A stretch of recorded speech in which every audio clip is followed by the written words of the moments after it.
I'm Mo-Ching, and that is spelled M-O-C-H-I-N-G, but since the digital world hates that hyphen, I sometimes take it out, but it's Mo-Ching. My Yip sister calls me Mo-Ching.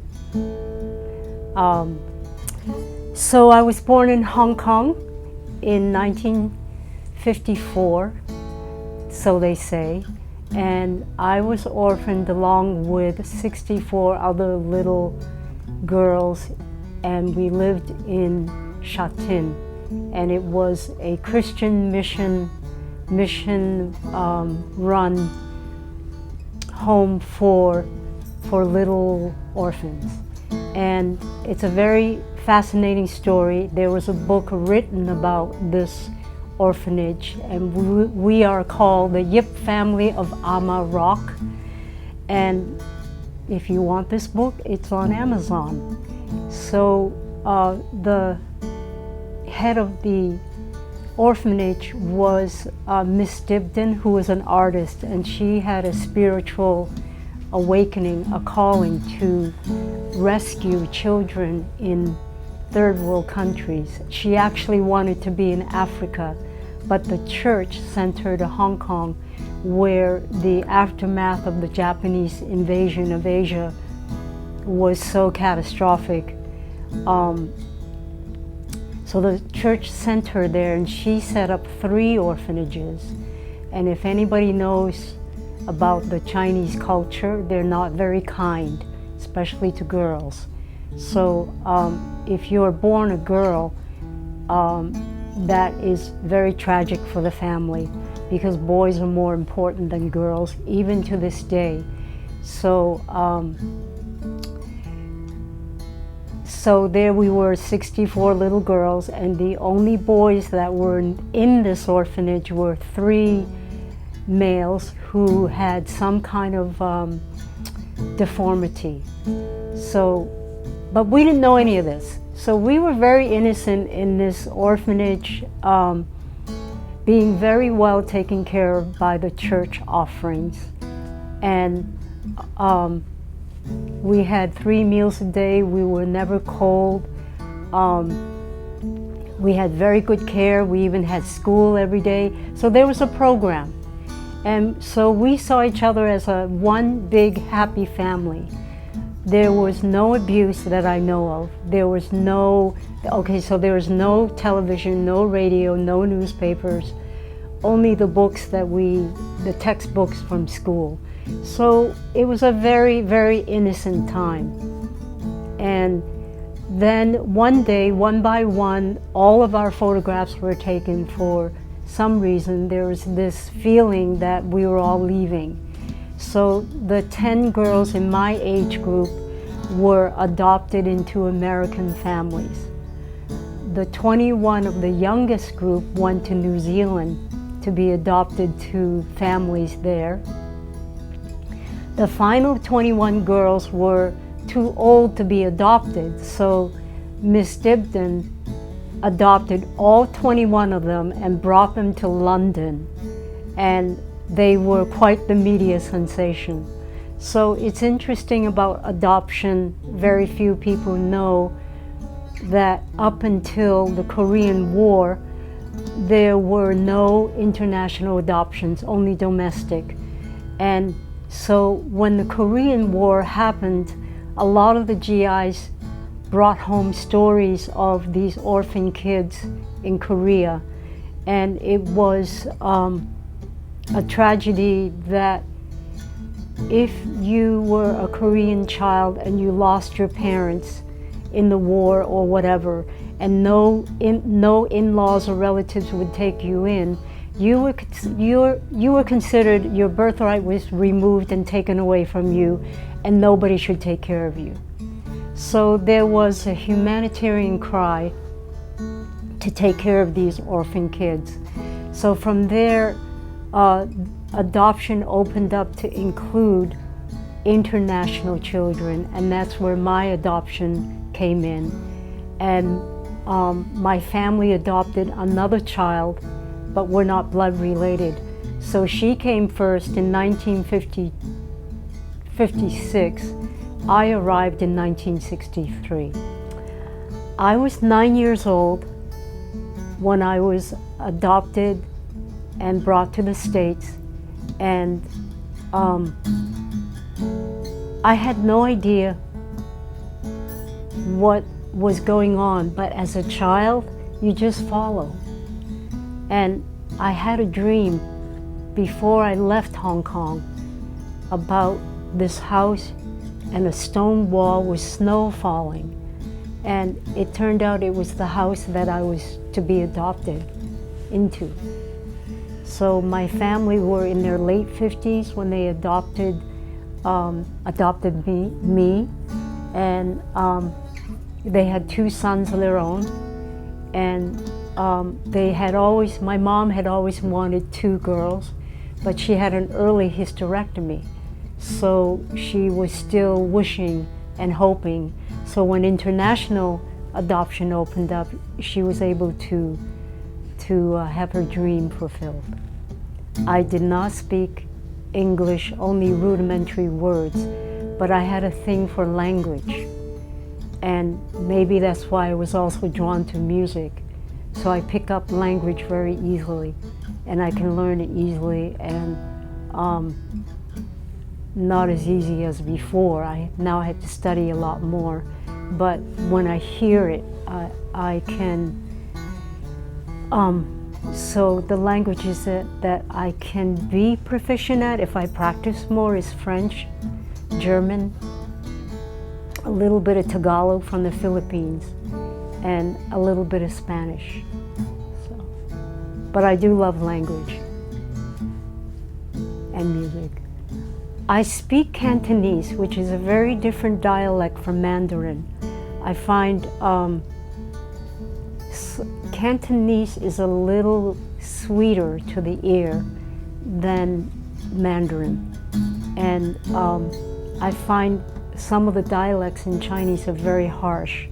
And so I have to say I've adopted this country. This is my country. When I'm introduced or I introduce myself, I say I'm Asian. I don't say I'm Chinese, because also I'm really not sure. And I'm not sure I even want to get a DNA test. Maybe that should remain a mystery. So I feel as if that was an incredible blessing, even though it was quite an adjustment to culturally. And at that time, my family named me Holly Swanson. And so, which is very strange because nobody would believe that was my name. And the adoption agency guided my parents to say, when you adopt a foreign child, you're supposed to erase their heritage. That was the rule at the time, so that they could adapt better to their new country. Of course, everything's changed now, and adoptees can look for their birth parents, but not in my case, because we were all born on the streets. So in my adopted family, I really lucked out. It was very good karma, very good family, very good education. I had all the opportunities I would never have if I was left in Hong Kong. So from there, I really felt like a flower that had bloomed into a million colors. And I had this thirst for art, for learning, for, I think the first story that my father will tell you is that they had me in their house for the first week, and I read every book in the living room. Even though I couldn't understand it, I was fascinated by books and still am. So from there, we were in Massachusetts. I moved to Massachusetts, and that was my home. And I had quite a full life because I was interested in everything. And so after high school, I decided to go. I loved music, and I wanted to, I said to myself, if you love music that much, you really need to study it fully. So I went to a classical music school in Cambridge called the Langy School of Music. And there I learned French solfège, which is a music theory, a European French music theory that's very different from any other system. And that system really stayed with me. And still to this day, I can sight read, I can hear chords and know what inversion they're in, and identify all the harmonics and what each part of the music is doing and what instruments are in there. So it really was very, very wonderful ear training. It was very complete. And so from there I joined some choirs, and I think I was in maybe 3 choirs locally, in a church choir, in a giant Bach choir, and doing some really heavy pieces, which was really wonderful. And then somehow I think that around the 90s, I was also interested in dance, and for a time was doing African dance in Massachusetts. Some friends of mine moved to California and sent me a flyer to come to an African dance camp in California. I said, wow, that sounds like a great vacation, I'll go. And that's how I found out about this area. We were in the dance camp was Tambakunda, and at that camp in 1991, there were about 35 people from the Soham community at that camp, including Rosie Bosco. I could hear the sitar early morning. And of course, the rest of the day was African drums and dance. And I met some people from that community and was very, very impressed. And also, we were in the Casaldera redwood forest where the camp was. So every night there were these tent cabins, and I would sleep outside and look up at these beautiful redwoods that went forever. And so that was the magic spell. And from there, it was a matter of time that I found my way out of Massachusetts in that terrible New England winter, cold, and drove myself all the way to Redway and met up with an old boyfriend who welcomed me and introduced me to the community. So that was in 1995 that I arrived. So I was a body worker, and my profession is a massage therapist.